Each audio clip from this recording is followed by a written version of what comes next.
Yo, what is going on, everybody? It's your boy John back at it with another video. Thank you to everybody who showed support on my last video. As of right now, we got 105 views and 3 likes. You know, that means a lot.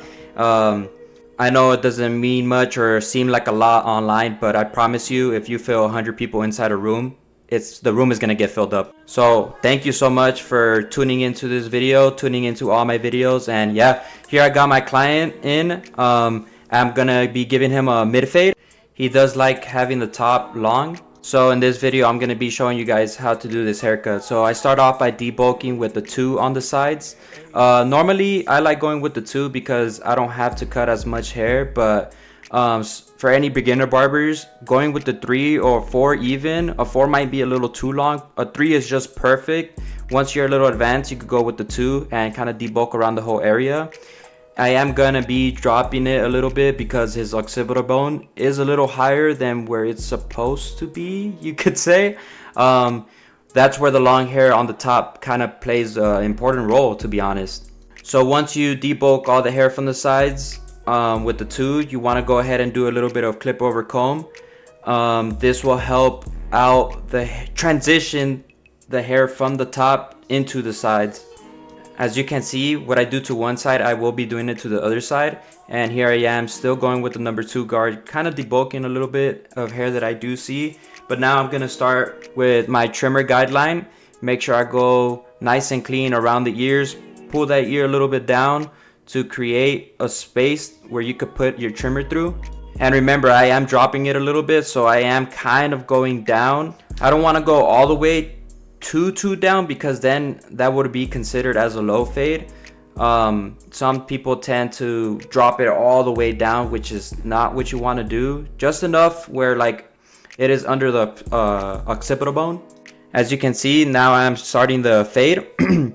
And here I am going with my 0.5 guard. I am going lever closed because whenever I do my guidelines, I feel like if I do them closed, I cut as much hair as possible, which makes it easier on the transition, on the fade. But that's just me. That's just what I like. That's just what I tend to do. That is my system. I know a lot of people go open, but here I am with my 1 guard closed. Like I said, all my guidelines, I like doing them closed. You might not like them, I like them. It's just the way it works. I usually like doing my guidelines finger width. It's enough space for me to transition between my guidelines. It is not that complicated for me, so yeah. You want to be real careful around the occipital bone area as you're moving up. You don't want to go too high because then you are in danger of revealing that occipital bone. So I know I already went with my 2 guard, but I'm just going over it again, make sure I didn't miss any hair. This is what really cutting hair is all about, is just making guidelines, making sure that, you know, you're doing them nice and crispy. Now I am going with my 1.5 guard. Now this is where I start lever plating with my lever. Now this is where all the magic happens, all right? This is where all the magic happens in the fade. This is where you start switching up a lot on your guards.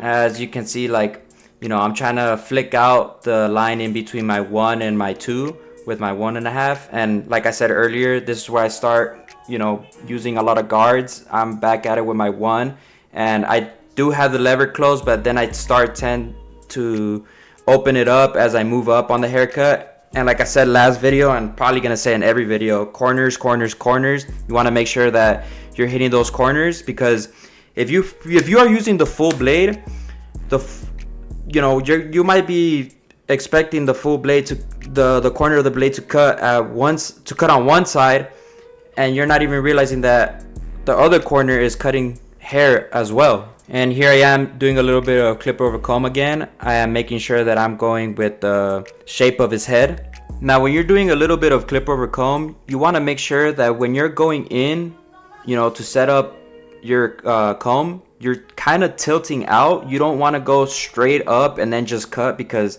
man, you're gonna give them a big old patch on the side of the head.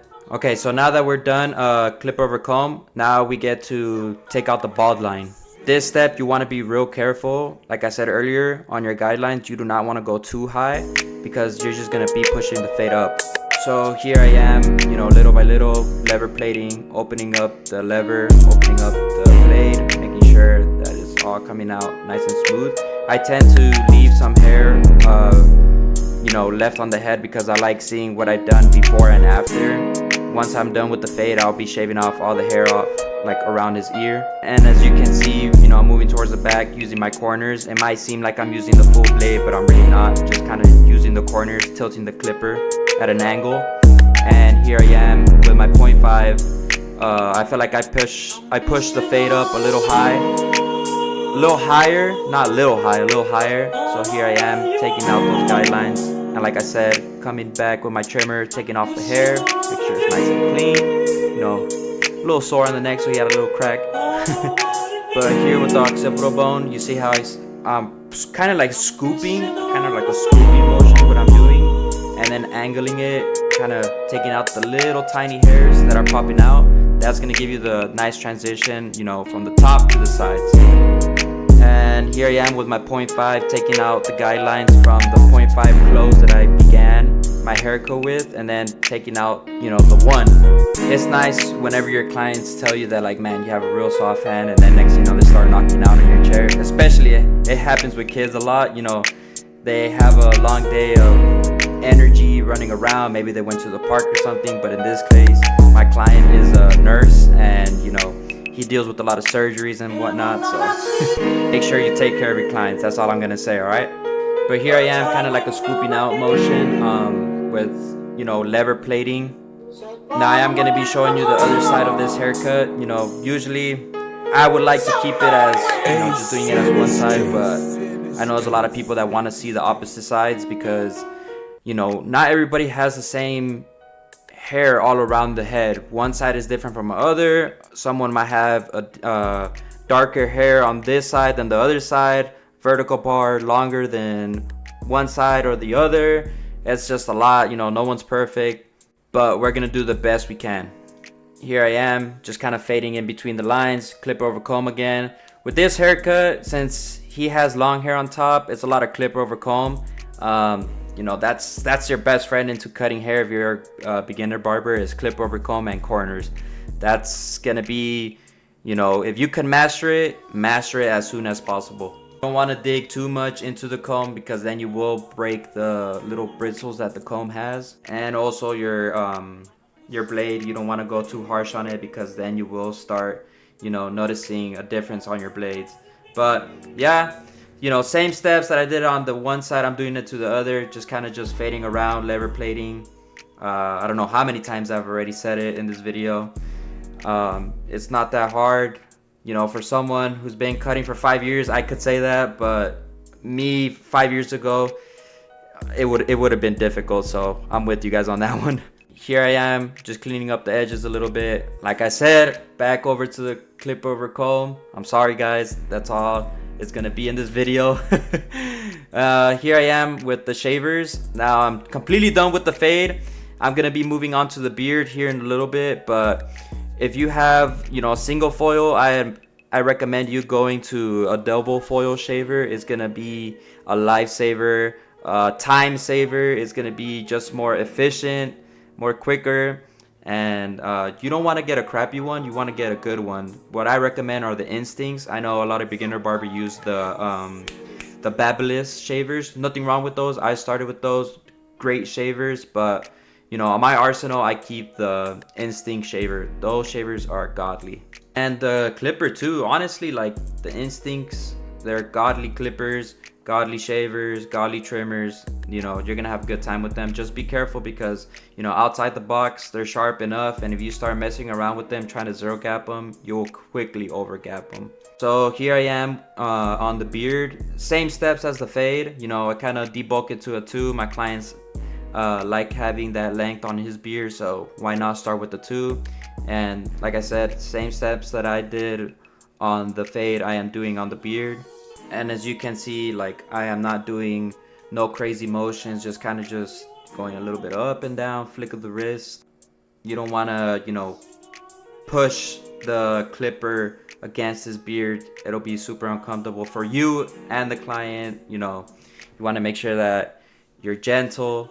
And now that I'm done with the fade on the beard on the side, I'm gonna come in with the straight razor be super careful using a straight razor. You know, it's gonna give a nice clean edge up, nice curves, nice anything. But you know, when you're starting off, make sure you use shave gel. Like I said, I've been cutting for 5 years, so I kind of am comfortable with not using shave gels. And to those who have been cutting for a while now, you know, without shave gel, you get those nice crispy lines. But my recommendation is use the shave gels. It's gonna glide way more easier. You know, you're not gonna cut them, you're not gonna have to go through that whole mess. So here I am with my trimmer going upside down, making sure I get that tight area between the mustache and the nose. And now I am lining his beard up. You don't want to go too far in because you don't want to push his beard up.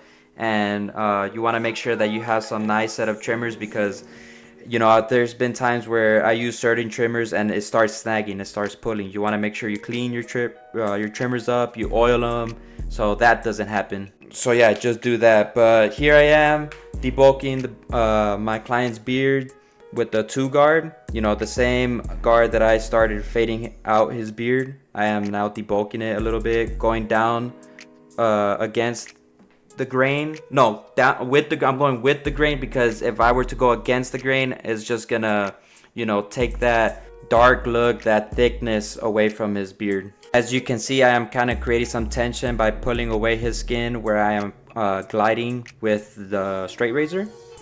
And here there's a perfect angle that I got. Thank God I got this. But you can see I'm kind of pulling the skin away from the straight razor, because it does, if you have no tension, like, you will cut him. So you want to make sure that you create enough tensions. Also, don't squeeze your client. Like I said, be gentle. You don't need to be like freaking aggressive, you know. You want to make sure that you get his beard hair that's between his ears, between, you know, his neck.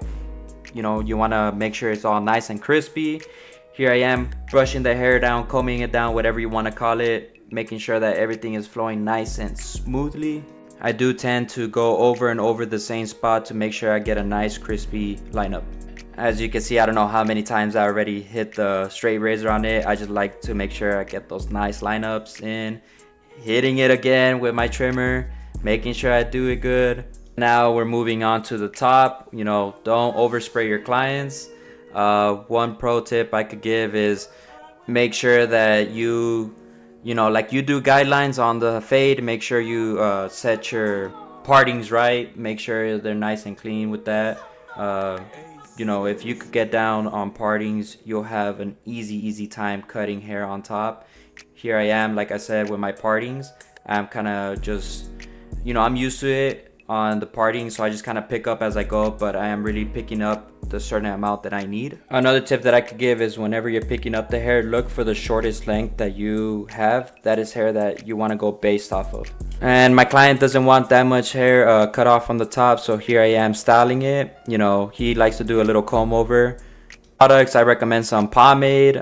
Clay could work too. And like I said, here it is. Here's the mid drop fade. Look at that clean, nice cut. But yeah, that is all it for today. Make sure you like and subscribe. Make sure to follow my Instagram at ebs.john. Peace.